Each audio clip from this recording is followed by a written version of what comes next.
Hello and welcome back to another episode of SDR Console for FMDX. My name is Bryce Foster, and today in this third episode, we are going to do a deep dive into RDS. And we're going to cover a number of topics related to RDS, including how to spot weak RDS carriers, how to use SDR Console to forward RDS to the RDS Spy program, how to use the RDS Logfile in SDR Console, and more. So let's go ahead and get launched in today by talking about filters. So first of all, filters are not really directly an RDS related topic, but they do have a lot of consequence on what kind of decodes you're going to get from RDS.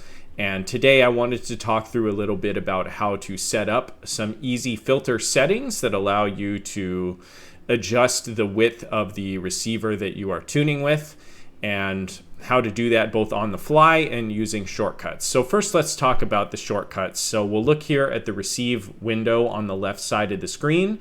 This is where it's at least positioned by default. We talked about how to move it around in the last video. And you'll see that there's these settings for BC-FM, or the broadcast FM mode of SDR Console, that range from 100 kilohertz to 350 kilohertz. This is a pretty wide range, and for the average FMDXer, I would posit that some of these are not necessary. So I usually narrow down this list of shortcuts on the left side to some of the most commonly used for FMDXing, which generally for me is between 100 and 200 kilohertz. So we'll click into the ... here on the left side, and we can adjust what the shortcuts are.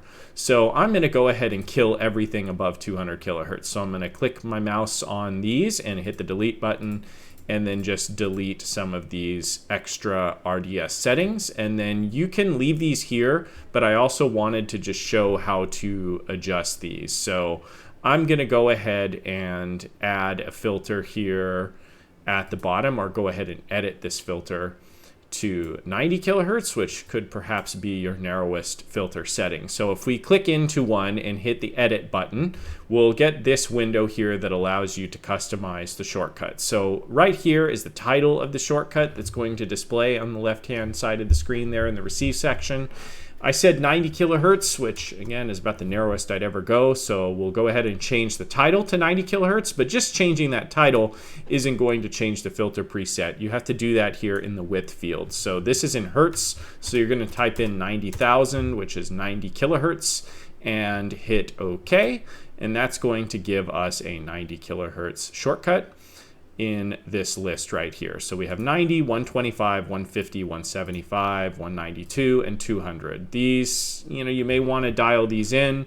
This is not generally what I use, but it's pretty close, and these I think are useful and will reduce the amount of real estate that all of those redundant filters take up on the left-hand side of the screen. So we're going to hit OK, and you'll see that this window narrows down quite a bit. So we can click on these shortcuts now, and they will change the filter width, as you can see indicated here in green.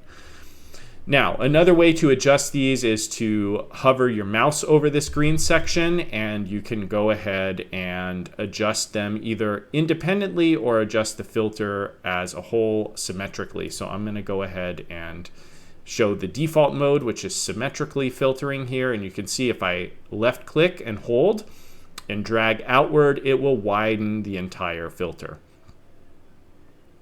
Now, I talked about asymmetrically adjusting filters, which is an incredibly useful feature for SDRs. So I'm going to go ahead and demonstrate here on a relevant local frequency about how this might come in handy. So we have this local radio station of mine on 97.3. And this one has a couple of weak signals, of DX signals, if you will, on either side of it. So 97.5 is kind of a weak signal that I can usually hear. However, if we use like a default setting of, say, 200 kilohertz, or maybe even 250 if you're using the default SDR Console filter shortcuts, if I unmute here, you're going to hear a lot of slop coming from 97.3.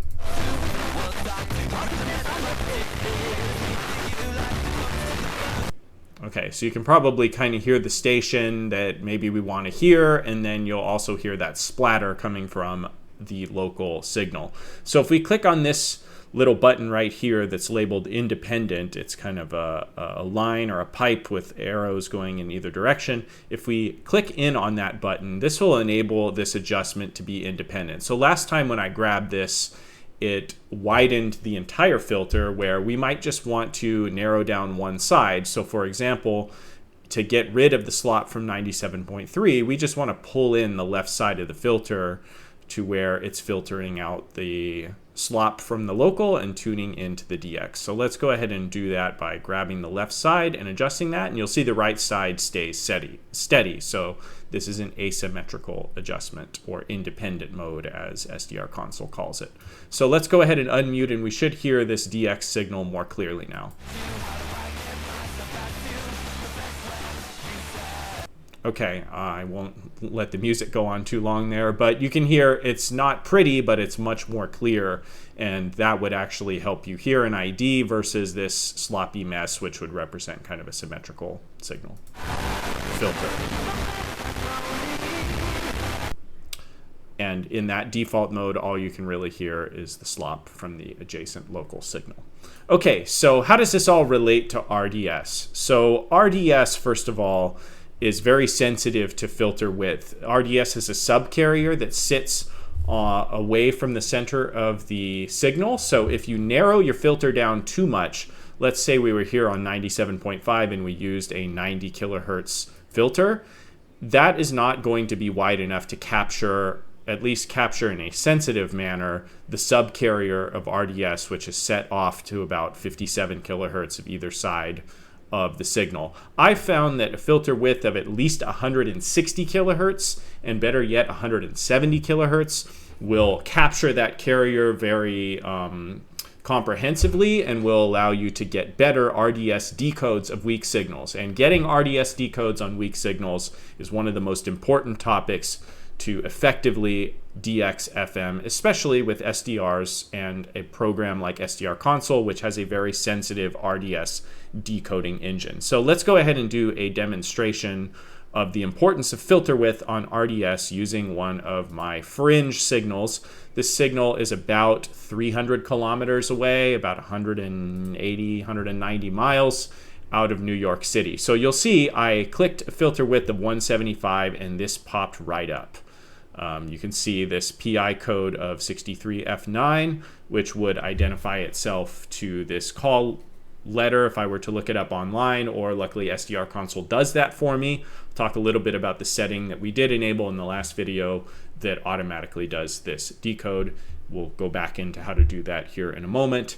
But I wanted to demonstrate if I tune off and narrow the filter down to 125 kilohertz, which is pretty narrow and doesn't really totally capture the RDS carrier, you'll see that it's much less sensitive. So if I hover over this frequency for an extended amount of time here, you'll see nothing is coming up. And it might, if the signal was strong enough, it would capture it, but it's not going to be nearly as sensitive. If I quickly move over to 175, you'll see it should decode here in no time. So if I sit here and let it capture this weak signal fading in and out, the RDS is going to pop up, which it just did. It would have taken much longer on a narrower filter setting, or if you go below 100 kilohertz, the RDS would probably never decode because you're not capturing the carrier that broadcasts RDS. So speaking of the carrier, there's actually a good way in SDR Console to visualize these RDS subcarriers, and this is using the fantastic feature called the Spectrum view. So if I click into the Broadcast FM button here, which I have pinned as a shortcut here at the top, we did that in the second video, or it's right here in the Receive ribbon. If I click Spectrum, that has this little music note next to it, you'll see this window is going to pop up. And to reiterate how to pin or snap a window into the SDR Console display, let's go ahead and grab this with our left click of a mouse button. I'm holding that down and I'm going to move it to the bottom here. This is usually how I have my RDS Spectrum displayed. I'm going to move this down just a little bit to balance out the proportion of the view right here. Again, I think view is, and having a nicely laid out window is really important to the SDR Console experience. I'm going to click this little circle button here on the left to enable the broadcast spectrum. And then you'll see this outlines within the signal that you're tuned to, all of the little subcarriers and frequencies that are happening within the signal that you're tuned to. So you can see, let's tune to a signal with a stronger RDS carrier. This two peaks right here at 57 kilohertz, and this is just representing one side of the broadcast spectrum. This is duplicated on the other side. This little carrier right here is where the data is being sent for RDS. And if you can see these distinct two little bumps, you're probably going to get a decode. Now, if I go to my weak signal right here, you might see when it fades, you'll see just these little dots as the signal is fading in, or these two little peaks, which is that RDS carrier just barely poking up over the noise. And you'll see every time that peaks and you can kind of see that carrier, you'll see more data comes through here on the screen. So this is a really useful way to visualize RDS carriers and help you maybe figure out where you might have a carrier that's just below the threshold or right at the threshold of decoding. And you can sit and try, if you're reviewing a recording, you can kind of go over the spot multiple times and try to squeeze out a decode out of a weak signal. And this can be really key to identifying FMDX. So I wanted to give you that tip. Again, spectrum mode in SDR Console. Now you can also see some other information about the signal. You can see the 19 kilohertz stereo pilot that indicates the station is transmitting a marker that it has stereo. You can see the stereo audio right here. I'll go over to a non-stereo signal and you can kind of see what that looks like, which is, let's see, I gotta find a signal with no stereo. I think this one does not have stereo. Yep, so this one you see there is no pilot right here, and then you'll see the audio is, there's no peaking here under the stereo channels. You just see the mono audio on the left side versus a station with stereo like this one right here, where you can see the audio here in the stereo section. So all of this, but particularly the RDS section here, extremely helpful for FMDXing. Would highly recommend finding somewhere on your SDR console display to pop up the spectrum. And again, you can move this around to wherever you want. I just like to have it on top or bottom because of how it's laid out. Would recommend you do the same to start. Okay, so with that said, let's go over to the broadcast FM options display. So in the last video, we set up here in the options area the PI code display. And again, we talked about for the US and Canada, if you select RBDS, SDR Console will access on the back end some data and information that tries to decode the PI code to a call sign. I wanted to talk a little bit about this for the North American DXers and just preface this by saying that this is not 100% accurate.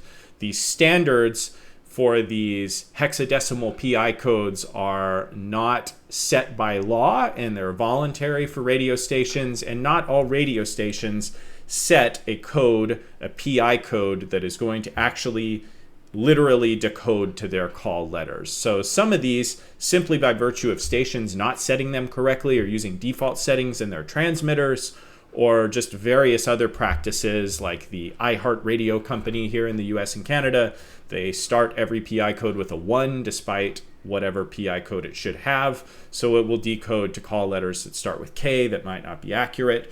SDR Console tries to compensate for these inaccuracies, but it's not foolproof. So this is an extremely helpful feature and can really help you identify RDS quickly, but don't expect 100% accuracy out of this decoding if you select the RBDS option for those of us here in the US and Canada. Now, if you select the regular RDS mode here, which should be more useful for DXers elsewhere, all you're going to see is the PI code. It's not going to try and decode it to call letters.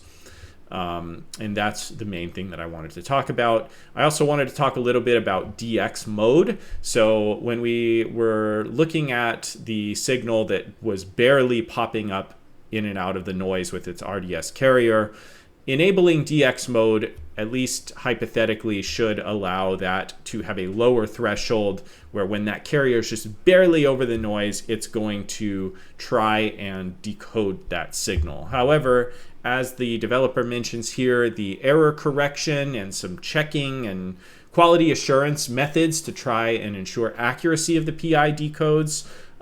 Some of that is not available, so you will see what I would call bogus PI codes, which will be PI codes that are often obviously not true. Sometimes they'll resolve themselves to other call letters. Sometimes they'll just be a jumbled mess that doesn't decode to anything. You will see those, especially if you have DX mode enabled. So just another disclaimer as to some of the limitations and the trade-offs of a very sensitive decoding engine for RDS here in SDR Console. And one of the other ways that SDR Console allows you to decode RDS is using MPX forwarding. So MPX forwarding is essentially just taking the raw data that is sitting underneath the covers and forwarding it to another program in your computer to decode RDS outside of SDR Console. Now, the way that most of us do this is via the RDS Spy software, and the medium to pipe the data from the RDS that's coming out of SDR Console or the MPX forward into RDS Spy is going to be through a virtual sound device in your computer. And typically the way you do this is called VAC, or virtual audio cable. If you click this link right here, it's going to go over some detailed instructions on how to download the virtual audio cable program, or at least one of the popular programs that does virtual audio cable. And then it'll tell you how to set it up so that it is piping the data over to RDS Spy. So I have this enabled, and I've selected the device that I have set up in my virtual audio cable. I've checked the enable button, and I'm going to go ahead and pull up RDS Spy.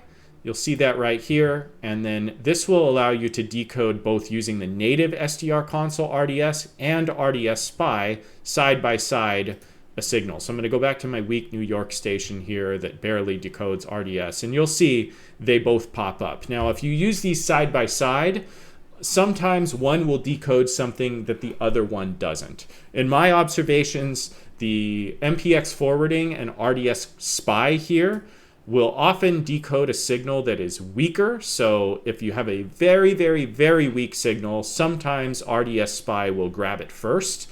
However, SDR Console tends to be a little more responsive. So a signal that pops up really fast, perhaps like a meteor burst that is only in for half a second, a lot of times the SDR Console window will be quicker to do the decode, but it requires just a tad more signal. But I will say these two methodologies of decoding RDS are both phenomenal. They're both very sensitive.